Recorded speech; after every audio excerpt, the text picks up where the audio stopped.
Então, já deixando o looping de lado, já indo aqui para a síntese do while e depois do repeat, que é o que a gente vai ver, olha só como é que funciona, né? Aqui eu tenho um exemplo de sintaxe do while e a gente tem um trecho de código aqui que vai se repetir enquanto a, a condição do while for verdadeira. Então, enquanto a condição que tiver pré-estipulada aqui for verdadeira, esse trecho aqui dentro, ó, aqui eu tenho o começo do while, aqui eu tenho o fim dele, né? Aqui eu tenho o meio dele. Esse trecho aqui do miolo do while, do interior do while, vai se repetir enquanto essa condição aqui for verdadeira. Então, por isso que a gente fala que é uma estrutura de repetição, né? Que isso fica se repetindo. Já o repeat é meio que o inverso, né? Ele vai repetir esse bloco de instruções aqui até que a condição dele seja verdadeira. Então, quando a condição dele for verdadeira, ele para de repetir. Aqui no while, ó, enquanto a condição for verdadeira, ele repete. Aqui, quando a condição no repeat for verdadeira, ele para de repetir. Tem essas duas diferenças bem grandes. Mas não é a principal diferença entre eles. Qual que é a principal diferença, né? Aqui no while, a gente pode já chegar com essa condição aqui sendo falsa. Se isso acontecer, ele nem entra no interior do while, ele já sai sem entrar no interior do while, se a condição já chegar sendo falsa. No repeat isso não acontece. Ele já chega executando o interior do repeat, e aí se a condição for verdadeira, ele para de executar. Se a condição for falsa, ele volta a executar. Então, no repeat, a gente garante que pelo menos uma vez ele executa os códigos que está dentro dele. No while, nem sempre isso é garantido. Então, tem vez que isso aqui vai ser mais importante. A gente tem que usar um while, né? Porque às vezes você não quer entrar dentro de forma alguma da estrutura de repetição. E às vezes você vai precisar entrar obrigatoriamente dentro da estrutura de repetição. Então, nessas vezes, a gente vai usar o repeat. Nas vezes que a gente precisa talvez não entrar, a gente vai usar o while.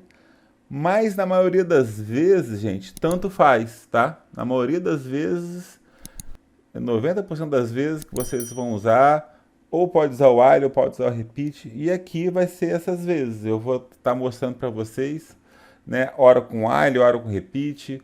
Eu não peguei nenhum caso aqui específico que eu teria que só usar um ou só usar o outro. São casos mais melindrosos, assim, que depende de um estudo de caso específico para ver uma condição dessa, entendeu? Não é necessário aqui. Então aqui tem a sintaxe, né? Mas aqui a gente vai pegar um exemplo prático agora, olha só. Esse exemplo aqui que eu estou mostrando para vocês, que esse primeiro aqui que a gente está dando uma olhada, ele é um exemplo que vocês vão ver que a programação que está aqui dentro, ela não necessariamente mexe com banco de dados, né? Não mexe com as tabelas que vai ter as colunas, que vai ter os dados, sei lá, contidos. Aqui, esse exemplo primeiro aqui, a gente pode usar ele numa linguagem de programação convencional, só que a gente pode fazer isso via banco de dados também. Vamos pegar esse exemplo 1 aqui, para vocês entenderem.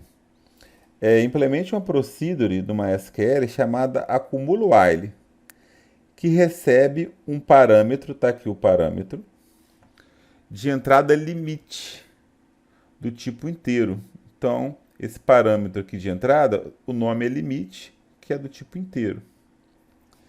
Essa procedure deve acumular a soma dos números de 1 até o valor especificado pelo parâmetro limite, usando a estrutura de repetição while. A procedure deve, então, retornar o valor da soma calculada.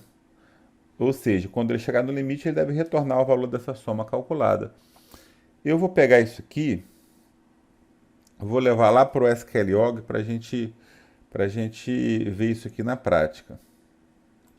Então, gente, eu copiei isso aqui no SQLog aqui, ó.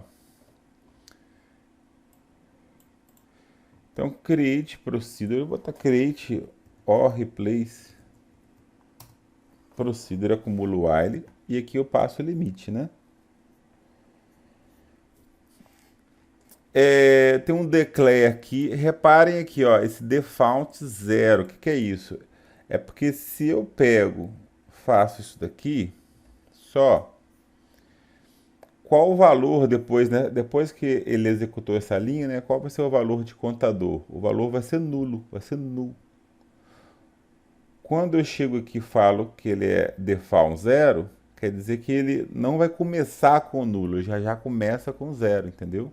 Isso aqui é importante para a gente fazer o contador receber ele mais 1. Porque se ele for nulo, quando o nulo tenta receber alguma coisa mais 1, ele continua sendo nulo. Então esse default 0 aqui é interessante para a gente startar isso, né? Para ter um valor numérico ali. E aí ele vai 1, 2, 3, 4, né? Com esse comando aqui da linha 7. Depois. Então aqui, ó, eu tenho uma variável contador, tenho uma variável soma.